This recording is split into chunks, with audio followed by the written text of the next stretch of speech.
Yeah,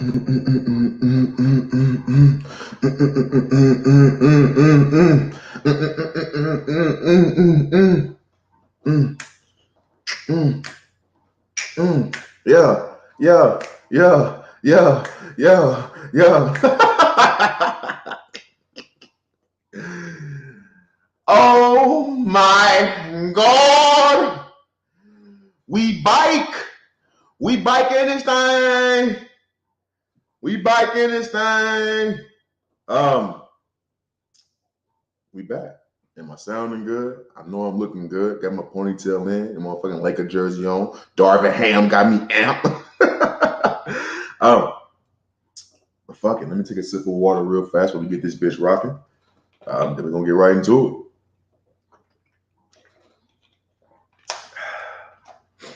it. Shout out to everybody that's tapped in, join the conversation, man.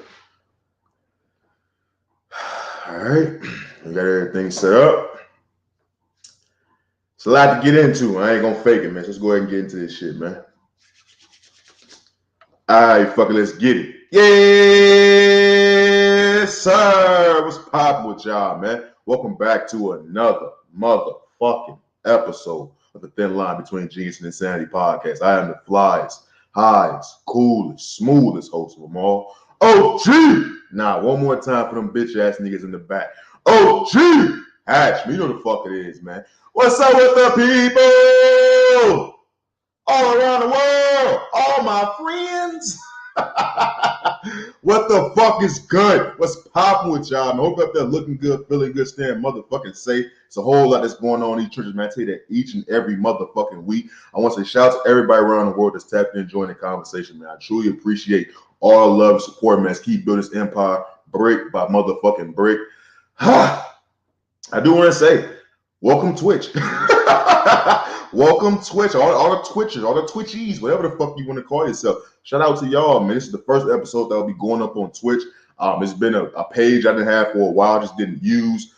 We've been live broadcasting on Twitter and things like that. It didn't let people interact with the show, the live show and shit like that. So we took it off Twitter, man. We moved it over to Twitch. We're still live on Facebook, still live on YouTube, and the visuals still come out every motherfucking Friday, bro. The grind don't motherfucking stop, bro. Episode 95, on the grind at 100, as you can see at the motherfucking bottom. Chase your dreams. Chase your dreams. Don't nothing ever limit you, man. Real motherfucking talk.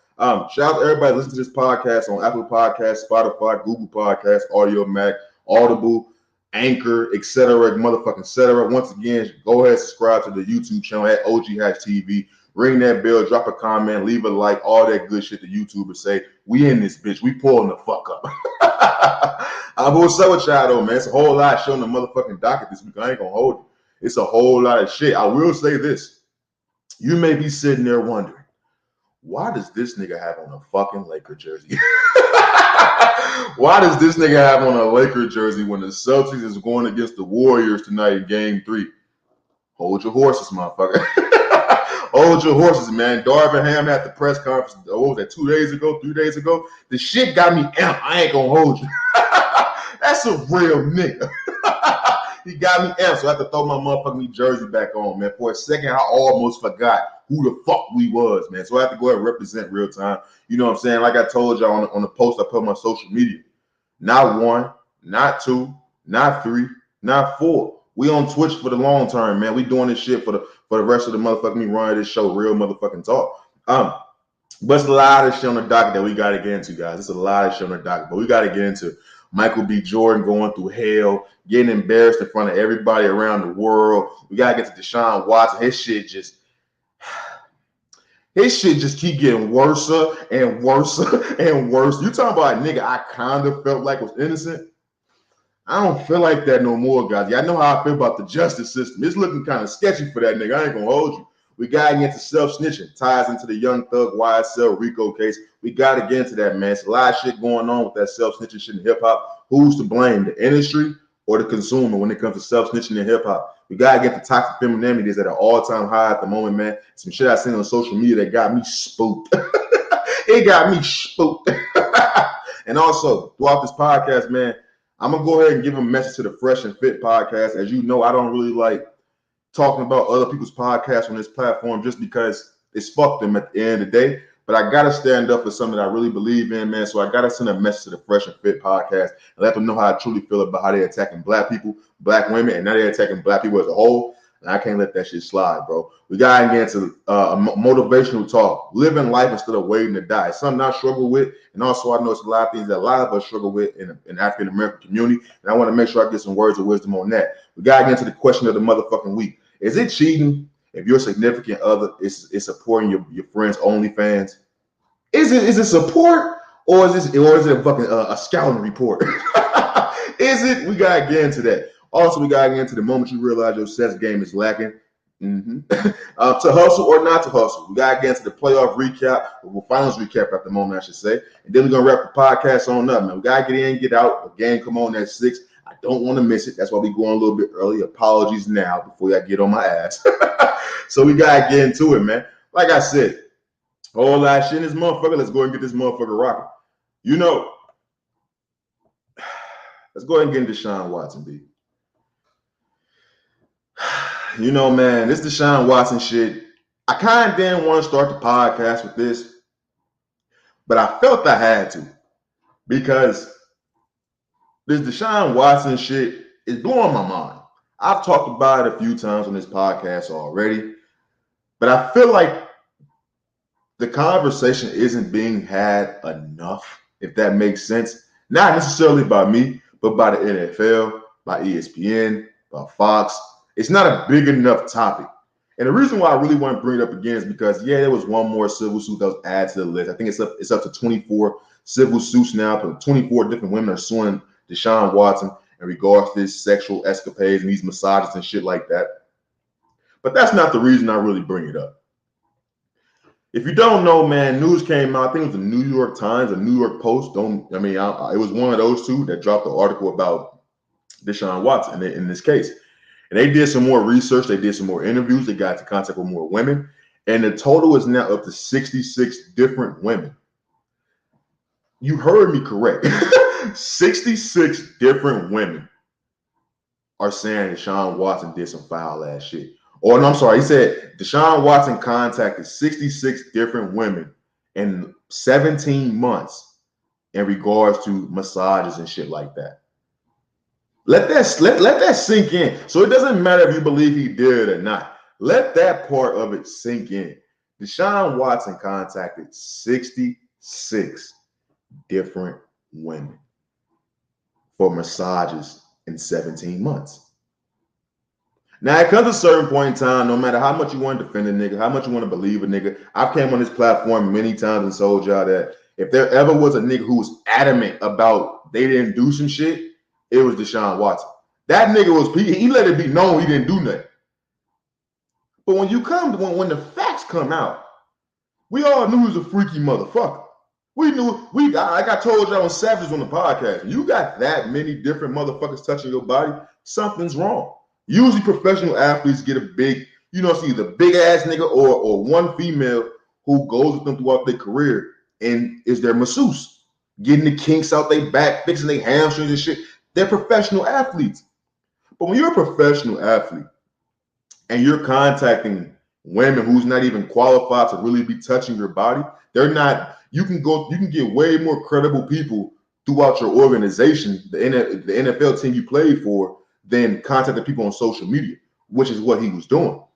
This man was contacting women on social media, 66 different women in 17 months. This isn't going back to his rookie year. This is just a 17-month window. So it's no matter how you truly feel about that, if he was guilty or innocent, something don't smell right with that shit. 66 different women, my nigga. Now, I'm not finna try to come on my platform and condemn a nigga, say he did the shit or he didn't. But I will say is I won't fuck with you. I can't fuck with you because I know something is wrong. Something is wrong. You on some happy ending shit. It's clear that throughout the reports from the New York Times, I believe it was, or the New York Post, excuse me, whichever it was, I don't want to disrespect you guys' platform. It's clear that throughout these readings that he was treating these women as sex workers. Now, maybe some of them was. Maybe the ones who ain't suing, in civil suit, was sex workers. You know what I'm saying? Maybe that is the case. But there's at least 24 women who said, nah, nigga, I ain't no fucking sex worker. You fuck my head up. You traumatized me type shit. So when I look back and I see a man that's basically treating women as sex workers, it's something wrong. This nigga has a fucking problem. It's either you were extremely fucking unresponsible, extremely motherfucking disingenuous to the women that you were getting services from. I seen one article where I said, I don't know if that's sexual assault, but when something keeps happening 66 different times, man, something's fucking wrong. And it's not a matter of, and to me, it's not really a matter of if he should go to jail or not, because he's already been found to not have enough evidence towards him to take the trial by two different juries. Two different juries already said, nah, man, ain't enough here. But it comes to a certain point in time, we gotta look at the NFL like, come on, man. We all know something's wrong here. He's already been out for a season type shit, but there's something clearly wrong. And when you look at the public eye and the public eye's reaction to this shit, he can't play another game. Not for this year. He has to be going for a whole season. And I'm at a certain point to where it's like, is that even enough? Like, is that even enough? Because if this shit is true, that Deshaun Watson sexually assaulted all these women with these wanting some happy ending type shit, if this is true, is it enough to be sitting out a season? Would it be two if he sat out? Would that be enough?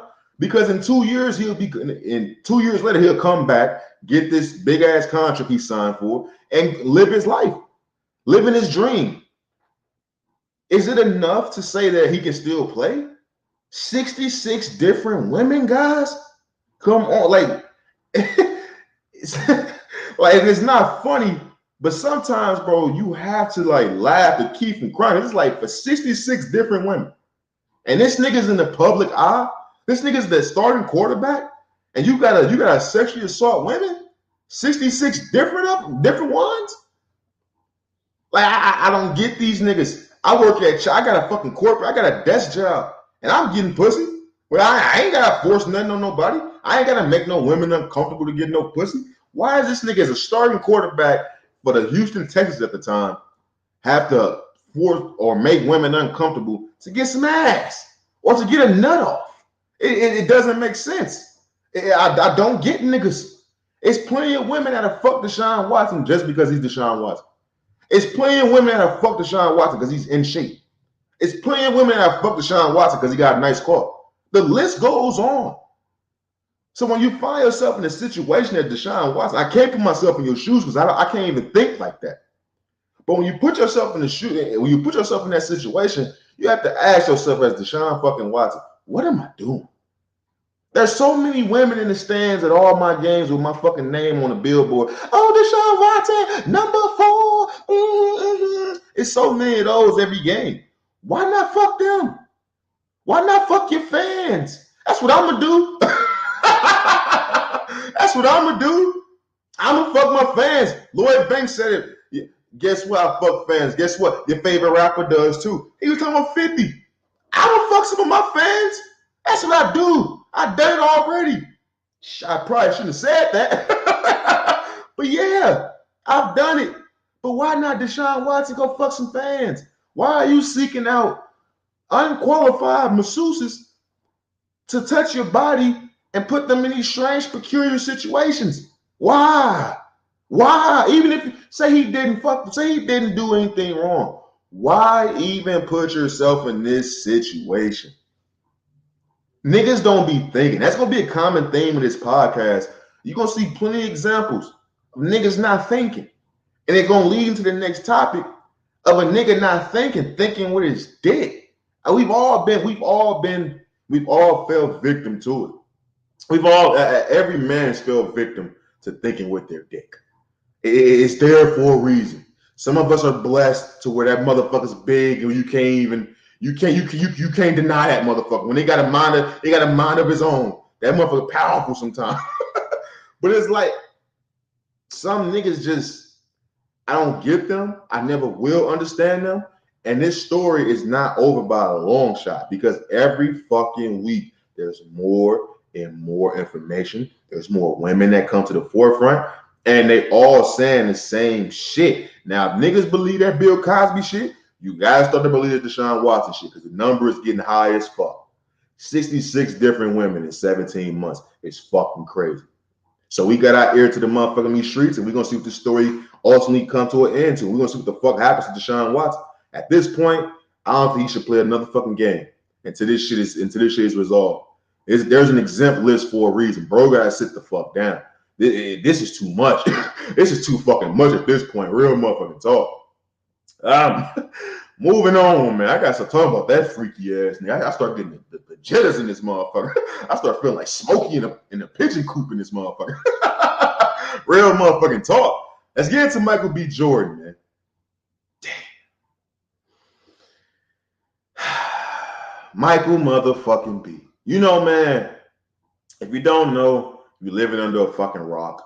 Michael B. Jordan was just recently embarrassed in front of the whole world. And the reason why I say is because Michael B. Jordan and Lori Harvey broke up over a little bit over a year of dating in the public. News reports come out that Michael B. Jordan wanted to get serious with little Lori Harvey. Why he wants to do that, I have no idea. But that's what he wanted to do. And she turned him down. She didn't want to get serious. She wanted to keep living her fucking life. The girl's only 25 years old. She's younger than me. I'm finna be 27. She's 25 years old. And she's hot right now. She ain't really trying to give that up. I don't think no woman, nobody in today's age would really want to give up being popping to settle down for marriage when you can double back and spin that block again a few years down the line. Michael B. Jordan went to game 2 of the NBA Finals, Golden State versus Boston. He ended up giving her ticket to Corday. They sitting courtside. You got cameras all in bro face. He got the pain. The pain is in his cheekbones. Like bro was sad as fuck.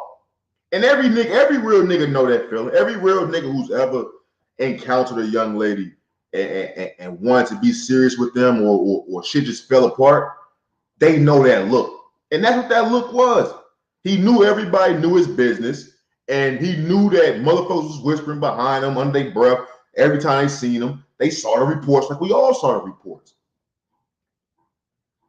But there's a part of me that really felt, you know what I'm saying, Michael B. Jordan. And I'm going to take y'all behind the curtain, and I'm going to tell you why I relate to Michael B. Jordan, because it all goes back to when I was up at Mo West with my boys, and I was telling how I was going to move back. I was going back to Arizona. It was end of the year. And I told him, and I'm like, yo, bro, I'm going to go back home to AZ. And I told him, I said, bro, I'm going to find my wife out there. And I described her. I described to a T.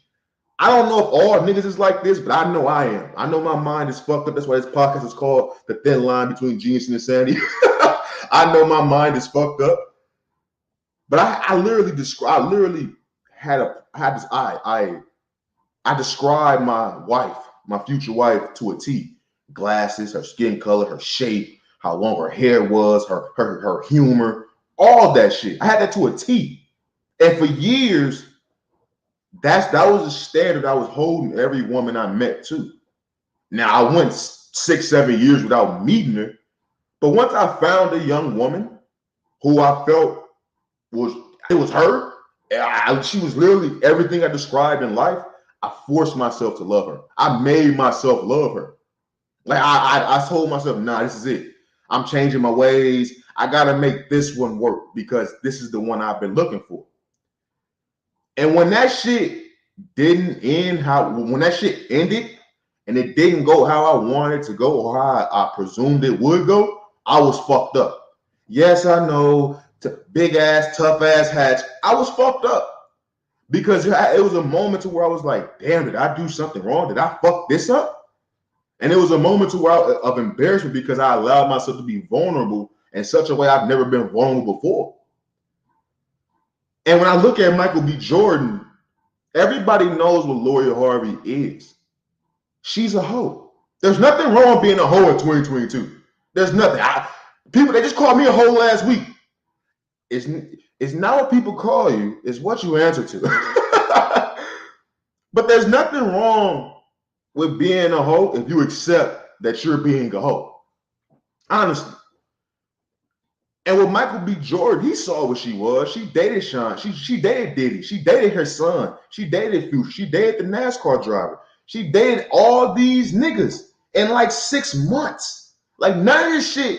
She's only 25 years old. She doesn't do anything. She's literally Steve Harvey's stepdaughter. She didn't come out that dick. That's Steve Harvey's stepdaughter. That's all she does. Now, do she look good as fuck? She does look good as fuck. But Michael B. Jordan knew what she was. Michael B. Jordan and he ain't a little nigga. That's Michael fucking B. Jordan. And I'm not saying because his status that he can't get his heart broken, but what I'm saying is because of his status, he should have known not to attach himself to a Flucy. And that's what the fuck she was.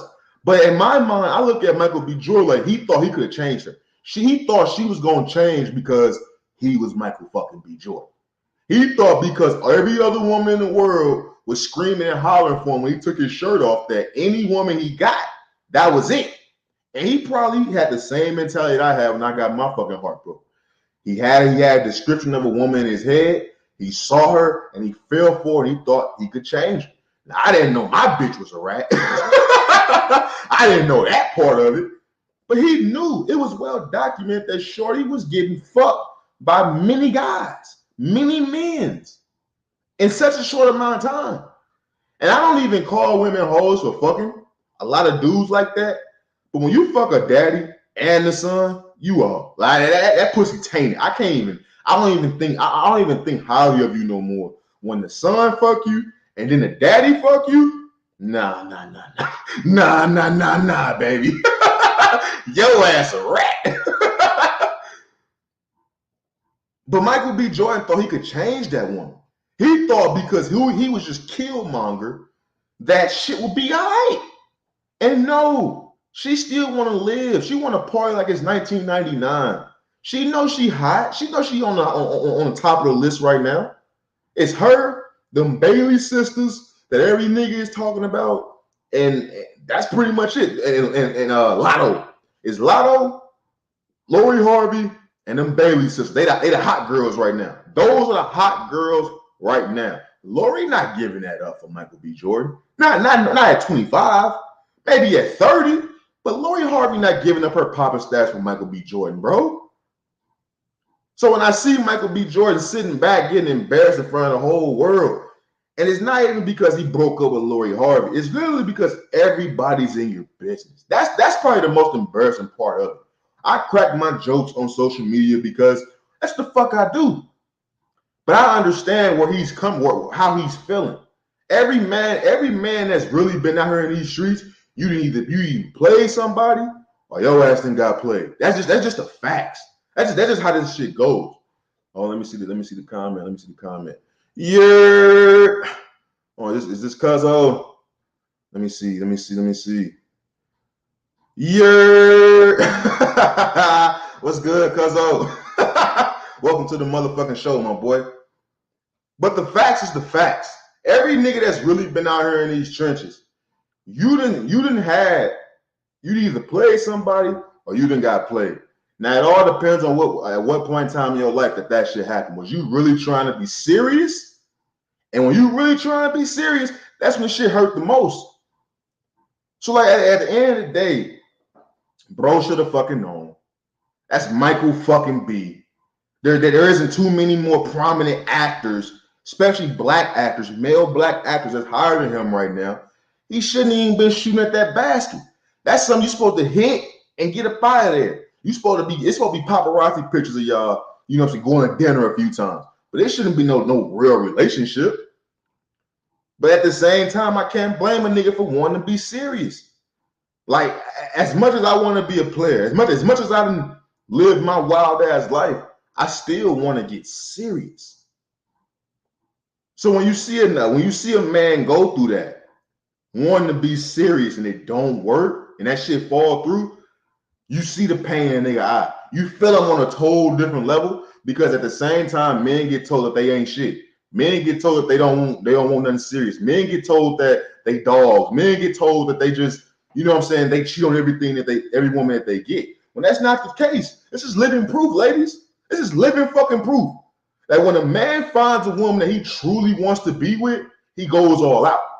I seen every motherfucking week some beautiful, elaborate ass picture of Michael B. Jordan staring into Lori Harvey eyes, taking her ass to the fucking the mountaintops of the Alpines or some shit, taking these fucking elaborate Instagram pictures because he was in love.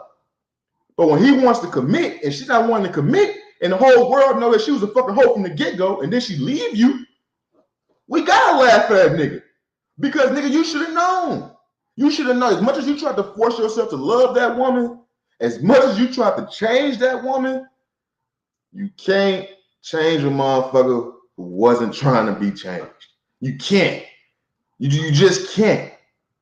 And the simple fact that the whole motherfucking world knows this man's business, knows that he just got his heart broken by a woman that's younger than him, a woman that, you know, who just was fucking the daddy and the son. He's hurt. He gotta go away. He got to. It's a fucked up world. It's a fucked up game. This love shit is a fucked up game that we all play. You either get lucky or you don't. But at the end of the motherfucking day, you gotta give it a shot. And it's up to you to pick and choose the right motherfuckers. And it's sad to say, but Michael B. Jordan chose the wrong motherfucker. And that's either gonna make him a super savage, or it's gonna make him, you know what I'm saying, it's gonna make him a super savage, or he gonna find a woman, or he gonna start turning up on new movies and become that nigga again, and start popping again. Because he kind of dimmed his light a little bit when he got with her. He kind of dimmed his light a little bit when he got with Lori Harvey. He wasn't working as hard enough. So either he finna go in super savage mode, or he finna grind hard as a motherfucker. We shall motherfucking see. Real motherfucking talk. But moving on though, man. We're gonna leave that nigga heart alone. We're gonna leave bro feelings alone, man. I want to get to self-snitching in hip-hop. You know, this goes into the Young Thug YSL Rico case that I talked about, you know, some past episodes that we all know about. How we all know that the court system is using lyrics from their songs and shit like that. Niggas is telling all types of shit. But as I was on social media and I was talking to one of my homeboys, we was talking about how snitching ain't cool. And I'm like, yeah, snitching ain't cool, but you can't expect niggas to go down for a long ass bid when they using your own lyrics against you. If they already using you as self-snitching, you can't expect niggas to not use that get out of jail free card. I would have. Nigga, they gonna use your words against you, and you want me to still go to jail for 20 years for you? Nigga, please. Where is that paper? I'm not a street nigga. I know niggas in the streets. I did shit in the streets. I'm not a street nigga. I'm not going to jail. I'm either tapping the fuck out, or I'm on the run. I'm not going to jail. So I don't expect niggas in a RICO case to all keep it silent. That never fucking happens. So why the fuck would it happen when a nigga they really want has snitched on himself multiple times since 2015? This RICO case ain't shit new. They start patrolling Young Thug and them from 2015. They got shit from 2015 on Young Thug. But as I was having this conversation with one of my boys on social media, it made me think about the real another angle at all this shit, because we all listen to drill music, we listen to hip hop. Niggas from the dawn of time have always talked about street shit and music. I don't know when it started, when niggas started incriminating themselves. I do know in drill music, it's pretty much, that's damn near every lyric of nigga incriminating themselves in drill music. We seen Bobby Shmurda, you know, his whole hot nigga verse, got his whole hood sent to jail. But that song blew up. Young Thug self-snitching all his songs, but he blew the fuck up. And it makes me think, when it comes to self-snitching shit in hip-hop, first off, is it worth it? Because at a certain point in time, if you really doing dirt and you putting this shit in your music and this shit blow up to be one of the highest songs on TikTok, one of the highest songs on streaming, one of the highest songs you can perform at the club and shit like that, and you getting a bag off of it, is it truly worth it? Because I know so many niggas who really ain't got nothing, who niggas come from the slums, B. Niggas come from the slums. And I know so many niggas who come from the slums who just want a bag. They don't care how long they keep that bag. They don't think about after they get that first bag, turn into another bag. They don't think about that shit. They don't think about that shit. Niggas that come from nothing just want a bag. So when you see niggas self-snitching, you gotta ask, is it truly fucking worth it? Because to a nigga like myself, fuck no. I'm thinking of the long game. But for a nigga who ain't got shit, ain't gonna never have shit, and his only way to get some shit is to tell you about this body that him and his boys caught a couple weeks ago on this fucking trap beat, he gonna do it. And he's not thinking about the cops. He's thinking about feeding his family. He's thinking about buying designer. He's thinking about getting that new car. He's thinking about stunting on the ground. And that shit lives longer than them niggas going jail in their mind. Niggas think if I get this bag and take care of my kids, fuck everything else. If I can provide for my family, fuck everything else. That's how these niggas is thinking. So I have to ask these niggas, is it truly fucking worth it? Because I'm pretty sure they're not thinking that they snitching on themselves. That's not the thought process for these niggas, clearly. But when you sit back after you done got caught, my nigga, is it worth it? And now that you done got locked the fuck up for this charge, after you made all this money, after you had all this jewelry, fucked all these hoes, sipped all that lean, was it worth it? Are you content with it? Are you happy with the fuck you just did? I remember 50 said, if I got shut today and I died today, listen, if I died today, I'd be happy how my life turned out. Would you niggas be happy how your life turned out? Ask Gunna. Ask Young Thug.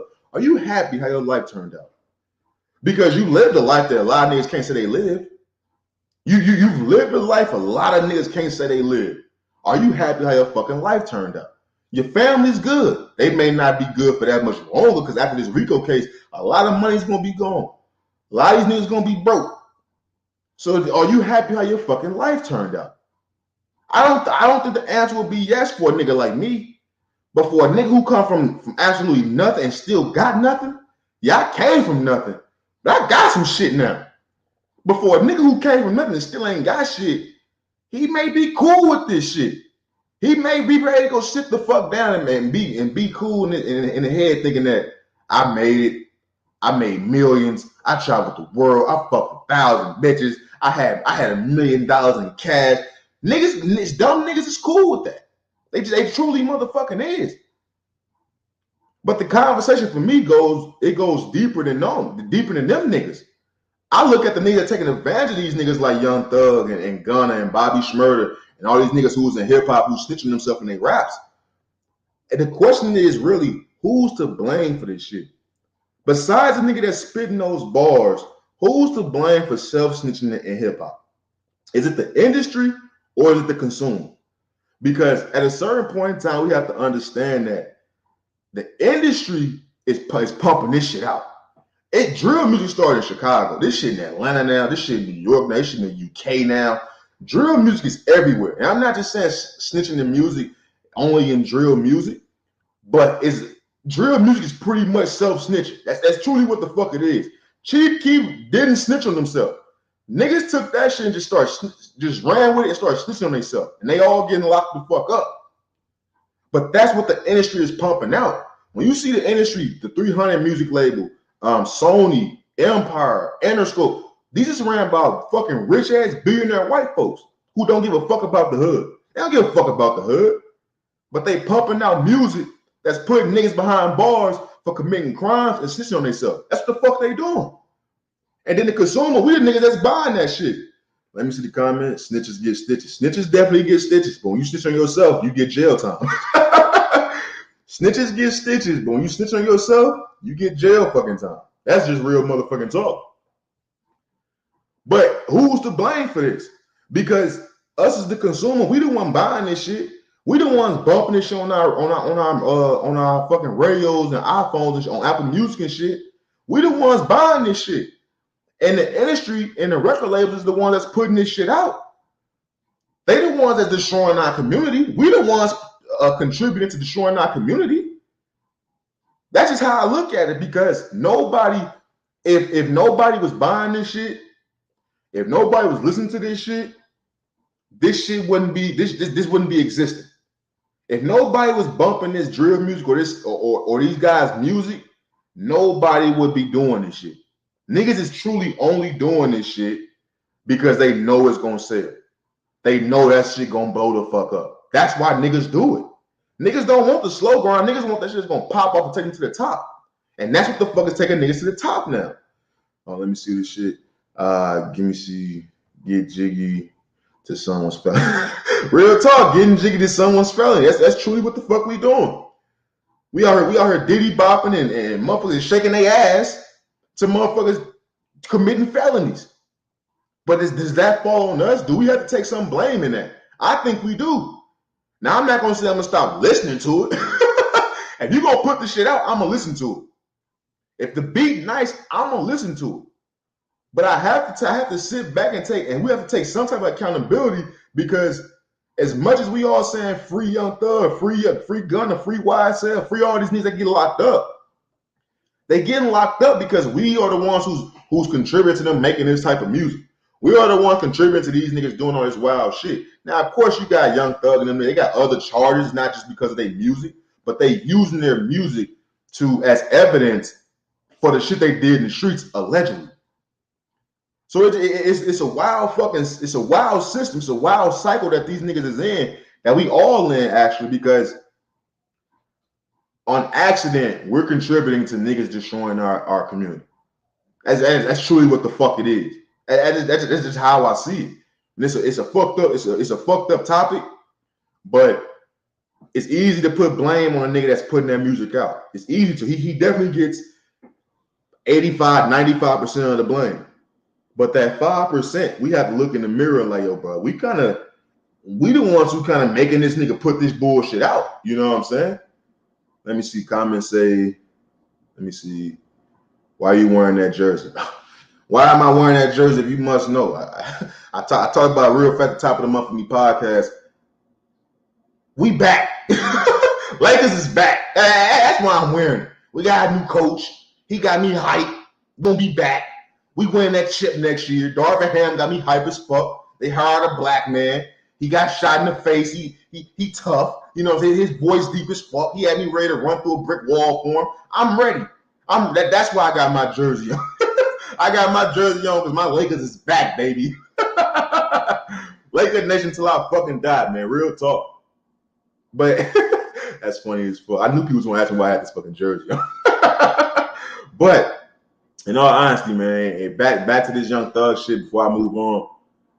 I do think us as a consumer, we take blame with this shit because, we're at fault with this shit a little bit because we're the ones giving buying these records, giving these record labels this money. They're the ones promoting this, putting these artists out, making sure that they put this type of music out. If you look at the hip hop game right now, bro, they're not really looking for no do-good nigga. Every nigga that's coming out right now is a quote-unquote street nigga that they rapping about killing niggas. They rapping about smoking dope, sipping lean. They rapping about the harsh times in the hood. That's what the fuck is going on. And it comes a certain point in time that we have to understand as consumers that record labels only care about their bottom dollar. It's just like the NFL. They only care about their bottom line and their bottom dollar. And if we're the ones that still supplying this shit, supplying them the funds to go out and find these new artists that continue to fuck up their life and fuck up the lives around them, the families around them, we gotta take blame about that shit, but we truly motherfucking do, as it's truly how I motherfucking feel. Let me see what this comment says. This generation has an accountability issue. We truly do. And please, in all honesty, that's not even just with what I'm talking about. Accountability issue goes on all angles of the monthly board, because it's just something about people nowadays. It's so many excuses that's being made. It's so many people that don't take accountability for the shit that they do. They're easy to place blame on other people. They don't look in the mirror. There's something about this generation. We just don't look in the mirror. Now, I'm not going to say that I take part in that. I think that's kind of my problem, to be honest with you. I look in the mirror too fucking much. But I do understand that this generation is just something about people not looking in the mirror and accepting the shit that they done did. It's easy to place blame on other people, and that's probably just what the fuck we in an easy generation right now. Everything we doing is just easy. Nobody want to work hard. Nobody want to go through the grind. Nobody want to go through the bullshit to get to the top. Nobody want to do that. Everybody just passing the buck. And it comes a certain point in time where we all gotta sit back and be like, nah, but we took part in that shit. And that's truly what the fuck I think needs to happen at this point. But moving on, man. Let's get to toxic femininity at an all-time high. At an all-time motherfucking high. You know, I came across this video that was going around about Left Eye. You know, so she dived into waterfalls and shit, eating fruit that I don't even know what the fuck it was. And they got her looking so innocent. They got Left Eye looking so fucking innocent. And everybody kept sharing this fucking post. And I had to sit back like, yo, do y'all not know she burned a nigga's house down for cheating? Just because he was cheating, she burned a nigga's house down. There's nothing genuine, innocent about this woman. She burned a nigga's house down. I don't give a fuck about none of that shit. I don't give a fuck about how beautiful she looked, diving into waterfalls. I don't give a fuck how she looked, lighting the sage, you know what I'm saying, twirling that shit around. I don't give a fuck about none of that shit. When you burn a nigga's house down because he stepped out and got some side ass, you're fucking crazy. So I don't rest in peace, of course. You know what I'm saying? But you were fucking crazy. You burned a nigga's house down. So after I got into an argument, not even an argument, but a little small debate with women on social media about how crazy she fucking was, I came across something that that was worse. I came across something that was worse than the motherfucker burning a nigga's house down. You want to know what the fuck I saw? I'll tell you. I came across this video of a woman who they say her man cheated on her. So for her revenge, she didn't leave. That's what I said. I don't know why women just don't leave. They always want a cookie for standing around and being fucking retarded. But instead of leaving her man for cheating, she took the ashes of his mother, who was cremated. She took the ashes, fam, and was throwing that shit in the lake. And women were justifying that shit. Women were saying, go girl, you go, cheering that shit on. And it made me think that there's certain things in this world that only women will understand and try to justify that will never make fucking sense. At a certain point in time, you have to look back.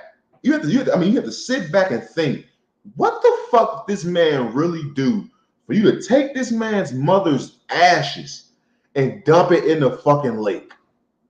Because he cheated on you, why don't you just leave? Why don't you just leave? Hey, I know girls that cheat back. Why don't you just do that? I'd rather do cheat back than go dump a nigga dead mama ashes in the lake. That's fucking crazy. That's fucking crazy. And we're at it. Hold on, let me see. Comment says, so wrong. So wrong. All the answers are coming for her ass. Real motherfucking talk. All the answers are coming for that lady. And when I seen it, my fucking jaw dropped. Because I'm like, and you see the comments and shit like that, and women are truly championing this shit. Like, you go, girl. I would do the same, motherfucker. I bet he won't cheat no more. He shouldn't be with your ass no more. I never understand why women think because they stayed after they man cheated on them, they should get a cookie. No, you're fucking retarded. Because if you truly think a man will leave you after you cheat on him the first time, you should do the same. You should do the same. You don't get credit for being a dumbass. You don't see motherfuckers giving you credit for getting an F on a test, do you? So why the fuck I give you credit for staying with my ass cheating on you? No, you're fucking retarded. And it's just, let me see. Comment says people like that shouldn't what? Let me see. People like that should be trusted in society free. I'm glad you fucking said that because this lady was arrested. They arrested this woman. They arrested her for the abuse of a corpse. Now, I didn't know if you fuck with somebody's ashes, you can get arrested for abuse of a corpse. Because what corpse are we talking about? That's some dust at this point. But I'm happy as fuck she got arrested. Because I always say, man, you play a stupid game, you win a stupid prize. And that's exactly what the fuck that was some stupid ass shit. And I'm happy she got arrested because women need to understand that you can't take action like that when somebody cheats on you. And it goes vice versa. If a man finds out a woman cheated on her, you can't go out and bust her fucking windows out. You can't fucking vandalize her home and no shit like that. But people do it. But in this instance, because your man cheated on you, You don't get to destroy and abuse the corpse of his dead mama. It's not that fucking serious. It's never that deep. I don't give a fuck what nobody say. I don't care how madly in love you think you were. It's never that fucking deep. It's truly not. It's never that deep. Because at the end of the day, I bet my bottom fucking dollar that after she did that shit, oh my God, what did this fucking comment just say? What is it? I say go cheat with his daddy. Use a foul motherfucker. Use a foul motherfucker. I'm glad my dad is gone. Jesus fucking Christ. Jesus fucking Christ. I say go cheat with his daddy. Jesus fucking Christ. If I cheat on you and your revenge is not, if your give back go cheat with my family member, in all honesty, it will hurt, but it won't hurt as much as you think it would. it would really just, it would make me look at you in such a total different way. But I would probably respect that more than a motherfucker abusing the corpse of my dead relative. I truly motherfucking would. But I bet my bottom dollar, even after you cheat and go sleep with that man daddy, or after she abused his corpse, she got back with that man, or you gonna get back with that nigga. I bet that's how it goes. That's how it always goes. Every time somebody try to get some give back when they spouse cheat, they always get back with that motherfucker. That's just how it goes. That's truly how it goes. If you think you finna abuse my mama's corpse and get back with me, you got me fucked up. I'm calling the police on your ass. But I bet my bottom dollar she didn't leave that man. I bet my bottom fucking dollar she did not leave that man.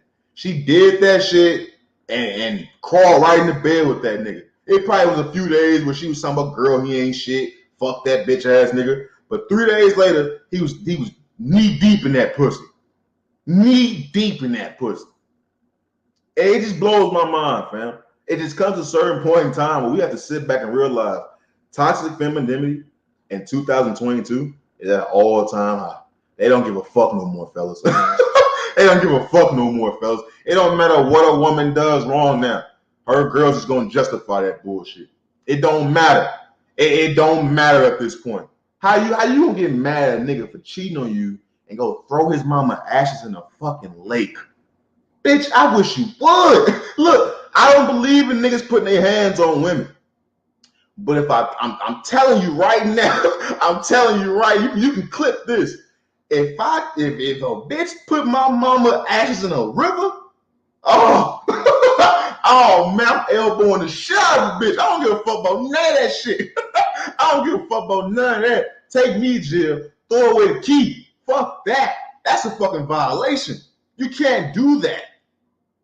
But that's where we at. That's where the fuck we at. It truly is a fucked up place, man. It truly is a fucked up motherfucking place, man. Ladies, man, you gotta get that shit in check. You gotta get that shit in check, man. Moving on, man. Oh yeah, man. We almost 50 minutes to this episode. I guess I address these niggas now, man. You know, I don't really talk about other people's podcasts on this platform unless I bring them on the platform and we have a conversation. I truly try to stay away from it. I know I brought up Joe Rogan, Joe Budden, shit like that. Those don't count because they're a big fish. I fuck with them niggas. But niggas like myself or regular Joe Schmo ass people, I don't really bring their podcast up because I'm not promoting nobody's shit. But it's this platform called the Fresh and Fit podcast that they've been out for a minute. I come across a few of their clips a lot. And it's always the same shit. It's always two niggas sitting around with a table full of women whose IG models, whatever the fuck they are. And the point of them coming on the podcast is for these two dudes to pretty much belittle them. Those are clips I see. I don't watch the episodes, so it could be something totally different. But I always see them niggas going off on the women and one of the women getting up storming off, or one of the women trying to fight them or some shit like that. It's always some wild, disrespectful shit. And it's always some black women. It's always some brown women. It's always people of minority descent. And I never truly choose to talk about it because I told y'all plenty of times on past episodes, I don't believe in belittling my own people to make it to the top. I just don't. I don't give a fuck if this podcast never reaches where I don't give a fuck if this podcast never reaches the heights that I wanted to reach because I didn't do what the fuck these other niggas is doing. If I can keep going and make it to where I truly believe I'm gonna make it to without belittling my own people, that's gonna mean more to me than anything. Because that's who I am. I'm not a nigga who just sit around and talk shit about my own people. I don't sit around and talk shit about anybody, to be honest with you. I don't ever want to make a podcast to where I make it off just putting people down. No matter if they black, white, Chinese, Mexican, it don't matter to me. I don't believe in doing that shit. But it always strikes a different nerve when I see niggas doing that to their own people. Now, when they was doing this to the women, I'm be honest with you, I left it alone because they were getting killed by other people. But I came across this clip of I don't know the nigga name, don't really give a fuck. But the nigga on the Fresh and Fit podcast, not the black ass nigga, but the other one. He was talking about the conversation of black people making excuses in America. And it's a conversation that always been had about, you know, some black people complaining and shit like that, and people not working hard enough to make it to the top and shit like that. And if you black, you've heard this conversation everywhere. You've had it with your own family. You heard it at the barbershop. You heard it, you know what I'm saying, at the gym. You've heard this conversation before if you're black. And this nigga was just going in, fam. Like, he was just going in. I only seen like a little clip of it. He was going the fuck in. I just didn't like the way this nigga was talking. I didn't like the way this nigga was talking. He wasn't saying it from a point of view where he was trying to give motherfuckers game to stop thinking in a negative way. It sounded like he was putting niggas down for being black. Saying niggas that's black, just they piss poor, they don't do shit. Talking about how the fucking Chinese and Mexicans and white people come to America and they build fucking liquor stores in our neighborhood, making money off us, and we don't do shit but drink Hennessy and all shit like that. I can't get with shit like that. I can't get with niggas disrespecting our own people, fam. I just can't. I can never relate to no nigga that's doing some shit like that. I can't do that. Not Hatch, not OG Hatch. And any nigga that know me know I never was like that. So when I see a nigga sitting back talking about how niggas don't do shit but sit around and drink Hennessy, and how when he get pulled over, he gonna get away without getting a ticket, he gonna talk politely to the officer. Nigga, what world are you living in? What world are you living in? My nigga, I got pulled over by the police. I did that whole talk nice shit. That shit didn't matter. I'm 6'4", 300 pounds, nigga. You know what they did to my ass? They put me in 2 sets of handcuffs. They called 3 different fucking patrol officers, 3 different cars pulled up. So now you got 5 police cars on one nigga. On one nigga and 2 sets of handcuffs. And you talking about that whole talk nicely shit. No, my nigga, when you black in America, it's different. When you black in America, it's a different fight. You gotta fucking fight. It ain't just about being nice. It ain't about being nice. So motherfuckers need to watch themselves before they get on their platform and start trying to talk about black people ain't this, black people getting in front of cops talking about they some bitch ass niggas and be wondering why they get shot the fuck up. What the fuck are you talking about, my nigga? What are you talking about? What are you talking about? That's my problem with these niggas, bro. Niggas get on these fucking platforms and say what the fuck they want to say and not realize what the fuck they really doing. You trying to go viral. You trying to make a moment. You trying to fucking get some views when all you fucking doing is degrade your own fucking people. Because at the same point when a nigga get on mic and say that bullshit, it's a bunch of white folks agreeing with that nigga. It's a bunch of white folks saying, yup, he ain't lying, Craig. Get the fuck out of here. Get the fuck out of here, nigga. That shit blows my fucking mind, bro. And I hate to get on this motherfucker and get to yelling and shit. Bro, say it's Celtics in 7. You crazy as a motherfucker. Warriors win that shit in 7, bro. Warriors win that shit in 7, bro. You wild as fuck. But it blows my mind when I see these niggas do that. Because is it some black people that lean on the whole slavery shit, that lean on the whole victim mentality shit? Yes, there are some black people who do that. But there are black people out here that's trying to get it and can't get over the hump because they're fucking black, my nigga. Niggas truly don't understand what it's like to be black. Niggas don't understand that. Not these niggas not these Arabian ass niggas, man. That nigga he ain't fully fucking black. He ain't fully fucking black. I'm tired of these niggas not even fully fucking black trying to speak for us. Don't do that. Cause I'll fuck you up. I'm tired of this shit. It's just I'm tired of these niggas, man. These fresh and fit niggas, bro. I promise you, I never want to come on this podcast and talk about any other nigga on this podcast, bro. But I'm tired of these niggas getting on these platforms and making us look bad as fuck, talking shit about us. You degrade black women, you degrade black people as a whole. We shouldn't be able to. This nigga shouldn't have a platform. He shouldn't be getting pub he getting. That's what I'm saying. He shouldn't be getting the pub he getting. He truly motherfucking shouldn't. I'll be damned if I let a nigga get on my platform and talk about black people ain't got a real fight to be fighting. I'll be damned if I let that shit happen. And for him to be saying that shit across from a real dark skinned ass nigga, and that dark ass nigga agreeing with him, nah, fam. I never sell my soul for some motherfucking views like that. Ever in my motherfucking life. You ain't gotta watch my shit. Motherfucker ain't gotta listen to my motherfucking podcast if they think that's what they looking for. You ain't got to check for me, bro. Real motherfucking talk. I'm gonna make it to support my people. That's what the fuck I'm gonna do. That's what the fuck Hatch gonna do, man. So from OG Hatch and all the friends of the show, Thin Line Between Genius and Insanity podcast, them fresh and fit niggas, fuck both of y'all. Fuck both of you niggas. You niggas is goofy as fuck. You niggas is bitches, bro. You niggas is sorry as fuck. And I'm standing on that shit. You niggas is sorry as fuck. It's not today. It's not today. There will be a day where nigga we on the same motherfucking me level. And there will be a day where we on the same motherfucking me level. You gonna have to fucking see me, bro. You gonna have to see me. Because I'm gonna be the nigga that's gonna put you niggas in your place. I'm gonna be that guy. Fuck it. If ain't nobody else gonna do it, I'll do it. Because you got black people fucked up. You truly motherfucking do. Real motherfucking talk, man. Moving the fuck on from these bitch ass niggas, man. That shit just pissed me the fuck off.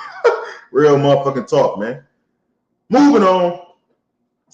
You know, I came across this clip. I searched the web so much. I came across this clip of this rapper called Bandman Kevo, I believe.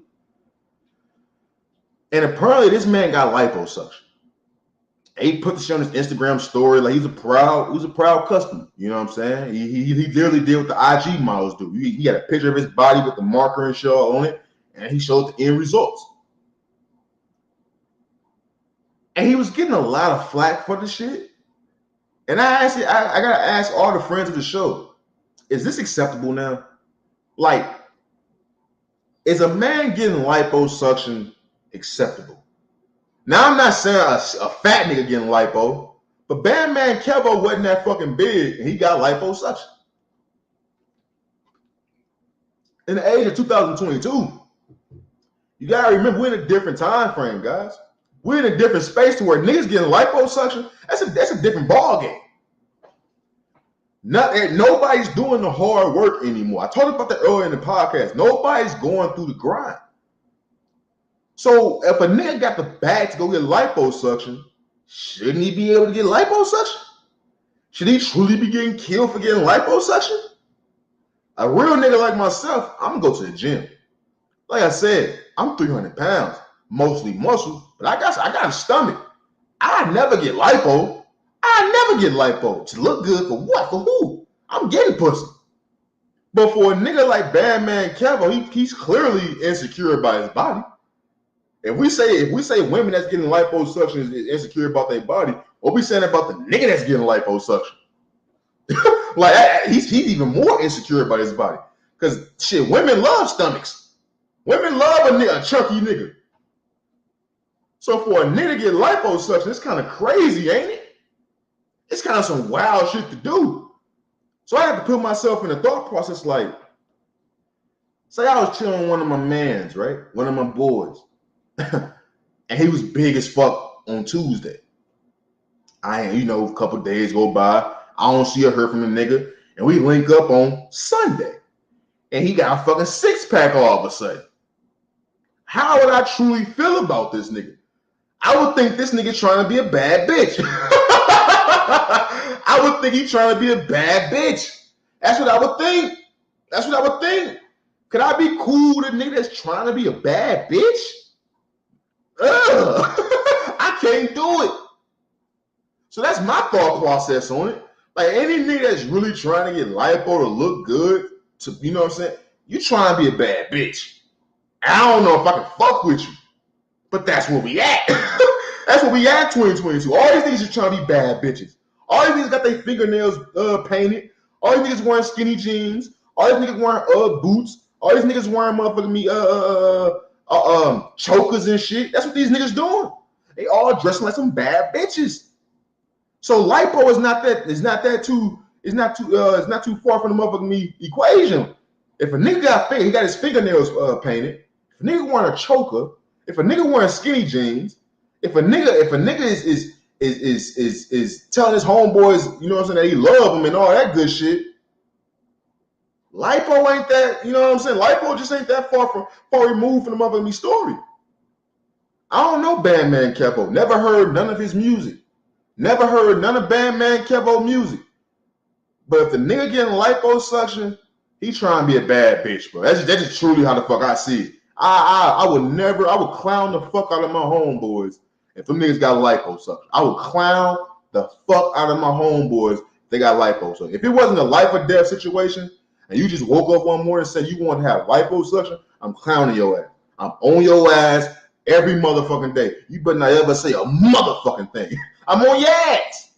But that's where we at in 2022 with niggas getting liposuction. Real talk. It's sickening. It's fucking sickening. Moving on. I want to get into this real fast, bro. I want to get into this motivational shit right fast. I come on this podcast plenty of times and I told you guys about how I haven't lived the life I truly want to live. I've held myself back. But I've also told you guys about how when I've always just wanted to reach the age of 30 because that was my dad died at 29 and he did everything. He was like Michael Jordan to these niggas. So I just wanted to do something he never did, was reach 30. So it's a horrible way of thinking, but that's the thought process that I was in and I'm still fighting to get out of it. I want to ask all the friends of the show, are you living life instead of waiting to die? A lot of us know death is coming. Death is guaranteed. But a lot of us aren't truly living the life that we want to live because we hold ourselves back. A lot of us are scared to take those risks, those leaps to reaching the levels we want to reach because we're afraid of failure. We're afraid of rejection. We're afraid of whatever the fuck we're afraid of is holding us back. And we all know death is the end result. We all can bank that. But all of us go through a time period in life to where we have a self-reflection moment to where we realize we aren't doing the things we truly want to do. Like right now, 26 years old, I've been working for corporate America for the last 7 years. I hate this shit. I truly fucking hate it. I've literally not done the things I want to do in life because it was too risque.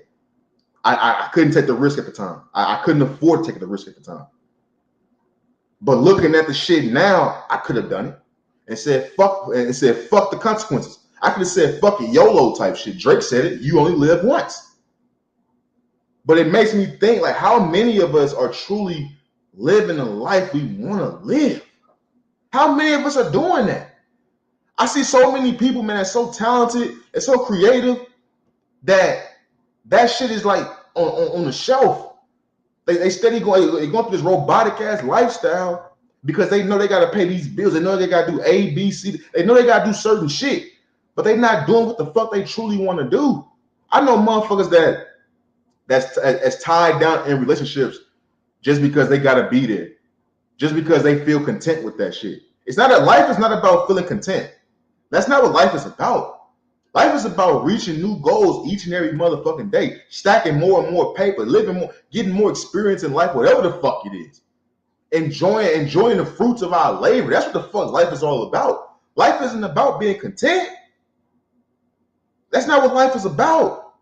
And I always felt like every time I get into a content mode in my life, I'm just waiting. Like I'm not moving. I'm not progressing in life. That's what I mean by living life instead of waiting to die. If I feel like I'm not progressing in life, I'm just waiting to die. That's truly how the fuck I feel. And like I said, I have a fucked up mind frame. Maybe y'all listen to this and like, nah, man, you tripping. Like, I'm living life and I ain't waiting to die. Nah, that's not how I feel. I feel if I'm not progressing every motherfucking day, if I don't have anything I can look back on and say, oh yeah, I accomplished that. What's the next task in life? If I'm not steady accomplishing goals in life, I'm not doing shit. Time just go by, fam. You get older and older. You get older and older. I mean, each fucking second, each minute of the day, you get older and older. What's new to you right now, 5 minutes later, it's gonna be old as fuck. That's just how the fuck the world operates. How many of us are truly living the life we want to live? Think about that shit. You may be cool. I got a nice apartment, nice car, nice job. I'm good, but I ain't happy. I'm not doing the shit I grew up thinking I wanted to do. I'm just now starting to dive headfirst into this podcast shit. I'm just now starting to see, no, bro, I'm living the life I want to live. I'm taking the necessary steps to live the life that Hatch wants to live. A lot of people ain't doing that. And I'm not here to condemn nobody for doing that. I'm here to wake motherfuckers up. I'm here to say, nah, my nigga, live your life. The shit you grew up wanting to do, go do that shit. You can do that shit.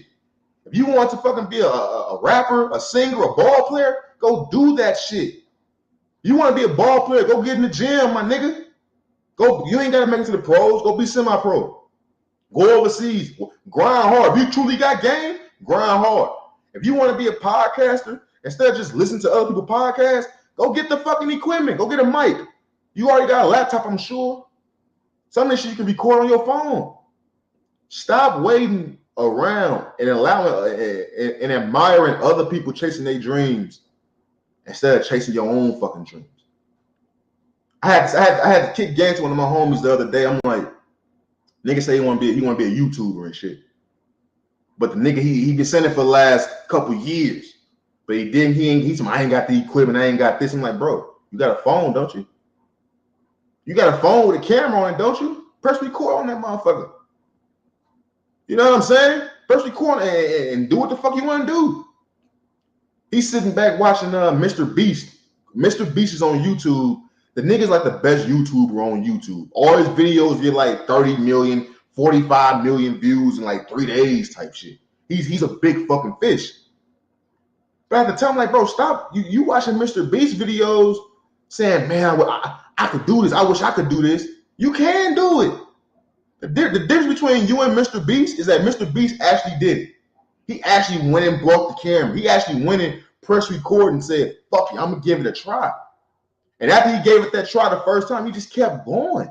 That's all you got to do is just keep going with the shit. You only get better at something by doing it. So to everybody out there, family, it's just fuck waiting around. Fuck that shit. You got to go live life. You gotta do exactly what you want to do. You gotta be the person that put the feet that pound the pavement, that put in the hard work to get this shit done. You gotta enjoy the fruits of your labor. You gotta actually go and chase the fucking dream that you want to do. Don't just do what you think other people feel you should be doing. Don't do nothing to make nobody else happy. You gotta do what the fuck you want to do. Real fucking talk. You gotta live life, man. You can't be waiting around, man. Your ass gonna end up dead. Time go by fast, man. Real motherfucking talk. Real motherfucking talk, man. Just do that shit. It don't even matter what the fuck it is. Just do it. Just do it one time. After you do it that first time, you would know if you should keep doing it. You would know if you really like that shit or not. You truly motherfucking will. That's just how I fucking feel, bro. So from me to you, to all the friends of the show, everybody that's tapped into this live stream, live your life. Do what you fucking think gonna make you happy in life. If you got an idea that you think is gonna benefit you and make you happy in life, just give it a try. You don't know how it's gonna play out. Every idea sounds crazy until you do it. Every idea sounds crazy until you do it. It's all you gotta fucking do, bro. Real motherfucking talk. I didn't think I would have a podcast that's getting listened to in different countries. What the fuck? I didn't think I'd have a podcast that get I got thousands of views and streams and shit like that. I didn't think that was gonna happen. I just pressed record one day. You gotta live your fucking life, man. Real talk. Moving on, man. Moving on, man. Question of the week. This is a very serious question. Is it cheating if your significant other supports your friend's OnlyFans? Real talk. Is it cheating or is it support? I'm gonna be honest with you. I know a lot of women with OnlyFans. I know a lot of sexy, attractive women who got OnlyFans. I don't buy this shit, but I do have a homegirl whose boyfriend, I ain't gonna say no names, but bro be out here, you know what I'm saying? He a supporter. Now, me personally, I don't see nothing wrong with it. But I gotta put myself in his girl's shoes. So if my homeboy got an OnlyFans and my girlfriend is one of his top supporters and subscribers to his OnlyFans, I'm gonna have a problem with that shit. I ain't gonna fake it. I don't want my girl knowing my homeboy stroke game. I don't want my girl to be seeing my homeboy dick. I don't want to see that. At a certain line, you don't cross to where it's no longer support. You a fan now. You a fan of his stroke. A girl can get married. You a fan of her homegirl ass clapping on dick. That's what happened on OnlyFans. So it's like, is it support or is it motherfucking me? Or you a fan of their motherfucking work? It's different, fam. I can only imagine what Pinky homegirls thought. If Pinky homegirls thought that her man never seen Pinky sucking some dick, they fucking crazy. They fucking crazy. Niggas get ideas. I would be damned if my girl got an OnlyFans and my homeboy subscribing to her shit. Nah, my nigga. You owe me 5 minutes, but we got to knuckle the fuck up, B. Something gotta give. You're not gonna be my homeboy and you watching my girlfriend on OnlyFans sucking mad dick, taking mad dick. You're not gonna do that. You're not gonna be commenting like, get it. Oh shit, girl, I like this. You know, fuck no. You're not gonna do that. You're not gonna get around my girl, your palms start getting sweaty because you already seen this bitch go to work. Nah, you ain't. Nah. I can't let that slide. So to all the friends of the show, is there a problem? Is it cheating? What is it? Because nowadays women look at cheating, people look at cheating in many different forms. Texting is cheating, talking is cheating, in the DMs is cheating. But if a motherfucker is buying monthly subscription to your girl OnlyFans, you spending money on that pussy. Nah, B. We got knuckle the fuck up, B. You owe me 5 minutes at least, my boy. You cannot subscribe to my girl's OnlyFans. I don't give a fuck if I am the one fucking her on OnlyFans. I know you're not watching for me. You watching to see my girl get her fucking back beat in. I can't let that happen. I can't go to the club with you. We can't sit up and play 2K as you didn't watch my girl get fucked. I can't. We can't do that. We can't let that shit slide, bro. We just really motherfucking can't. And that leads into my next topic.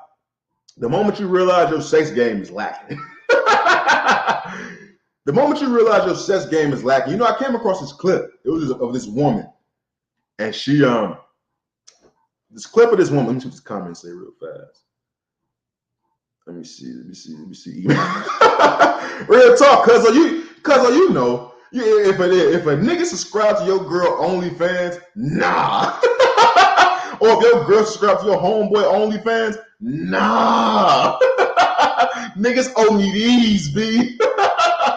Niggas owe me 5 minutes, cuz I ain't gonna fake it.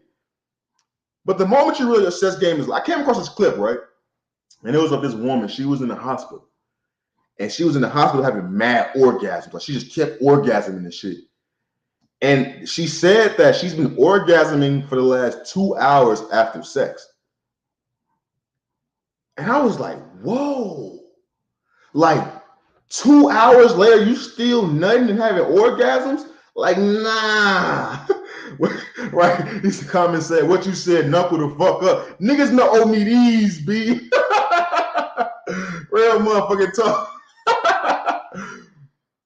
But the woman is in the hospital. She was orgasming for 2 hours after she had sex with the nigga, right? And all the nurses was like, oh my God, like 2 hours, you're still orgasming? Like she was shaking and shit, falling out and shit. And it was at that moment, I was like, yo, my dick can't do that. Like, that's when I was like, yo, I ain't got that, B. Like, I had to pause, of course, but like, I think my shit I be going crazy. I ain't never had no complaints. I keep them coming back. But if a motherfucker say they had a bitch orgasm for 2 hours afterwards, hey, you got me beat, my boy. I can't do that. I don't know who you. Hey, I don't know. These niggas using honey now. I don't got the honey. I'm an organic dick giver. I don't know shit about that shit. But if a motherfucker straight making it, she was orgasming for 2 hours after sex. It was at that moment I went in the mirror and said, yo, you gotta step your fucking game up. You gotta get right, B. Because it's motherfuckers that's out here going crazy right now. It's motherfuckers with the cheat code. They got honey packs. This motherfuckers popping pills. Niggas is going crazy right now. Look, man. What do you think? What do you fucking think is going to happen when a woman meets a man? I'm usually on the other side of this. I'm usually a nigga that's dropping the shit, the dope dick off. But if a bitch just left the nigga that had her orgasm in 2 hours after sex, look, baby, you wasting your time over here. I'm gonna keep it a bang with you. You gonna nut a few times, you gonna orgasm and shit a few times, but 2 hours later, hospital visits? Nah, man, I ain't got it. I ain't got it, B. Look, man, pat my pockets. I ain't got it, B. You can rob me. I ain't got it. You can check me for everything. I don't have it. That's something I just can't deliver. I don't know what the fuck they was doing in that bedroom. I can't do it. Hatch can't do that shit. I don't even know what the fuck to do to get to that level. I don't even know if I want to get to that level. Like, what the fuck is that? That's damn near manslaughter at that point. But it was at that moment I realized, like, yo, bro, I talk all this shit. I ain't where I thought I was. I ain't where the fuck I thought I was. Real shit. That's when I realized, Hatch, you gotta step your fucking game up. You must step your fucking dick game up, because this shit going on out here that got women orgasming for 2 hours straight after the dick. Not I, B. Not motherfucking I. Moving on, man. We got this last topic we get to our finals recap before we wrap this motherfucking podcast on up. I want to get into this topic about to hustle or not to hustle. You know, as of late, I don't know when this trend started, this whole massage shit. I know y'all all seen the clips on social media of a nigga rubbing a girl down. It's all sensual and shit like that. I don't know when this shit started. I've been seeing the clips for like the last 2 years or some shit like that. Excuse me. And niggas always be like, I never let my girl do nothing like that. And I mean, I get it. You never let another nigga just rub your girl down on some real sexual type shit. I get that. But a massage is a massage. But I came across this one massage. And this is when I realized some people just got that hustler in them and some people don't. These massages are slowly but surely just becoming rub downs. I don't see nobody getting deep into the crevices. I don't see nobody using their elbows to get the kinks out motherfuckers' backs. All I see is motherfuckers rubbing baby oil on motherfuckers' chests and titties and, you know what I'm saying, and hugging them all close and shit and whispering sweet nothings in their ear. That's all I'm truly fucking seeing. But for the first time, I seen a threesome massage.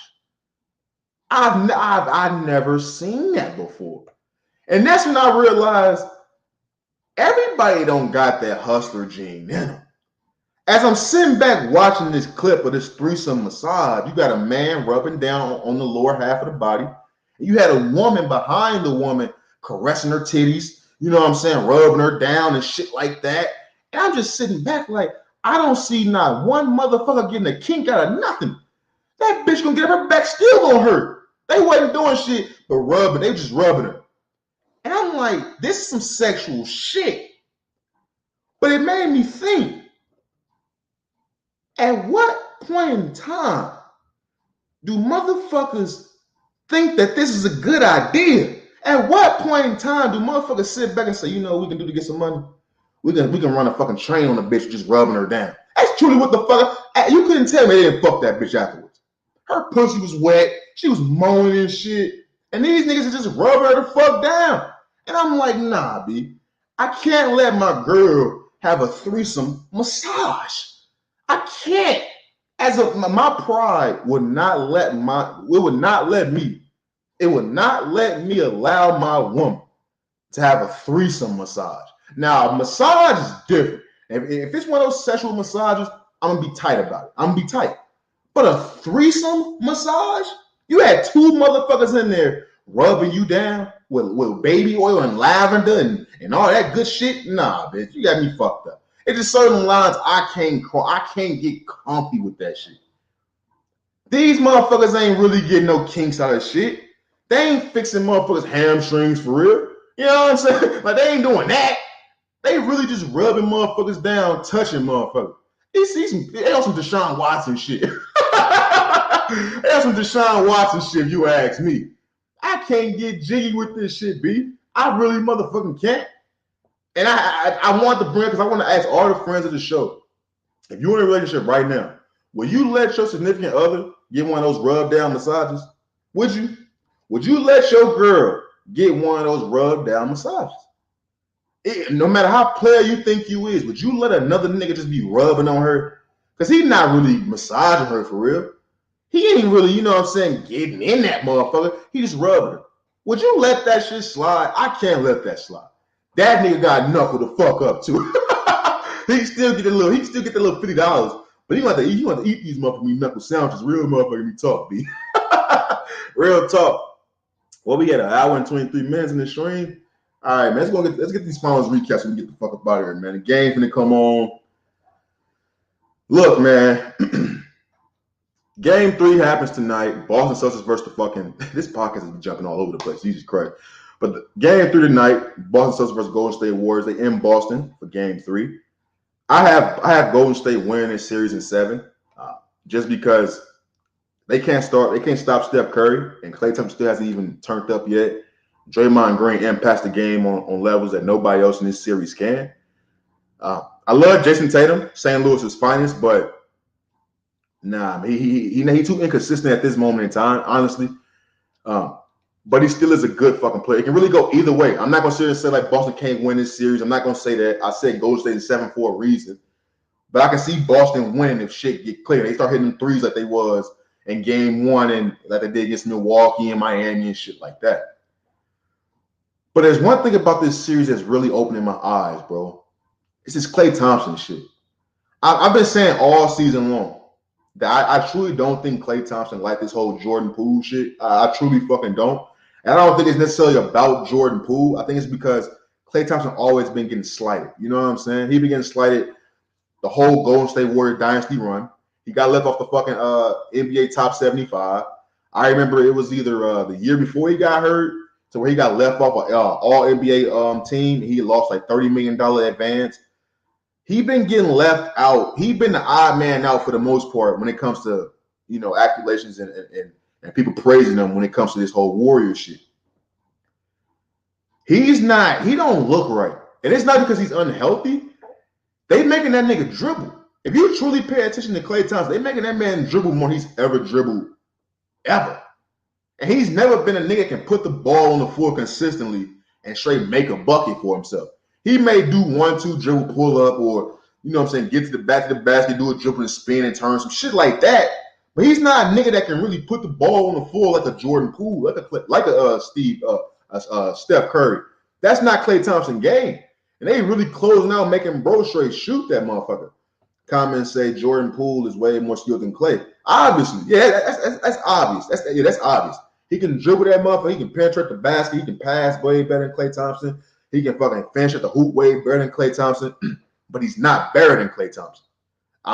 He's not better than Klay Thompson. Now, this version of Klay Thompson, if Jordan Poole don't get better on defense, if Jordan Poole do get better on defense, he can be better than Klay Thompson. But until I see Jordan Poole get better on defense and actually be more consistent on offense, because first round against who's at Denver, he was going crazy. But ever since then, Jordan Poole he fell off a little bit. Now I know last game he had a good second half and shit like that, but he didn't show up in the first game. And second round of playoffs, he didn't really do shit like that. Third round of playoffs, he didn't really do shit like that. Klay Thompson had some big games, but Klay Thompson can still get hot like none other. He's the only nigga I know to get higher than Kobe. And I'm gonna just say that. That means a lot. He's the only nigga I know that get higher than Kobe. God rest his soul. So when I truly think about the Warriors, they have a path to victory, because all you truly need is for Klay Thompson or Jordan Poole to be on when Steph Curry's on. Steph Curry averaging almost 32 points a game. He having 31.5 points per game against the same defense that had KD on fucking Strangle. You know what I'm saying? So it's like all they truly need is for one of them niggas to get hot with Steph Curry, or just to be consistent type shit. You know what I'm saying? When it comes to Boston, I don't believe in Grant Williams. I don't believe in Marcus Smart, Al Horford, and them niggas hitting threes like that. I just don't. I don't believe in niggas being consistently hitting threes like that. I think they've met their match when it comes to Klay Thompson, not Draymond Green as far as physicality.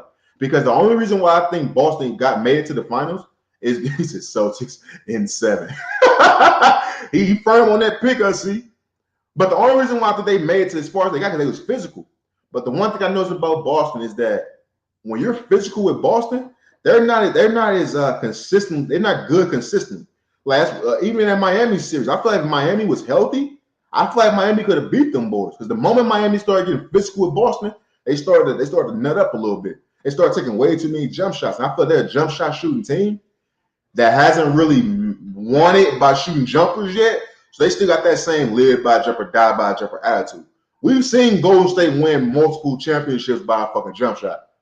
So I still feel like with Boston, if they missing shots, their defense go down. When you get up into them, they don't really know what the fuck to do. They settle for threes and shit like that. That's what the fuck I see from Boston. And that's why I say with Draymond Green, he's so impactful, because the moment he in game 2, when he decided to be on that bullshit, on that big dog shit, they folded. Grant Williams folded. Al Horford folded. Marcus Smart even fucking folded. Jason Tatum, he'll have a good first half, but second half his ass went ghost. And I love Jason Tatum. That's St. Louis finest. But the moment Draymond Green was on that big boy shit with them, they all folded like cheap tents.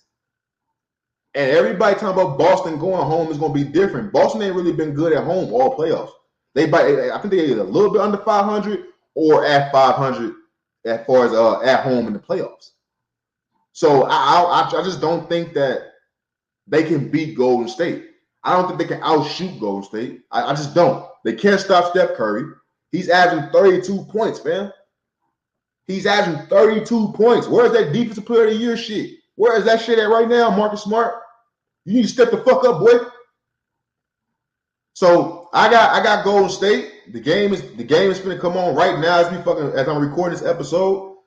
And Steph Curry may just be getting his first Finals MVP. He truly might, unless Jaylen Brown go crazy. That's truly what I think is the X factor for Boston. As good as I think Jason Tatum is, I think the reason why they really won game 1 is because he had a bad shooting game, and the scoring got divided amongst different niggas. You had Marcus Smart go crazy, Al Horford go crazy, Derek White even went crazy, Grant Williams had some buckets, and Jason Tatum struggled. But when you come to game 2, when Jason Tatum jumper is going, the other niggas only had like 2 points apiece. The reason why it was going off in the first game is because Jason Tatum wasn't hitting shit.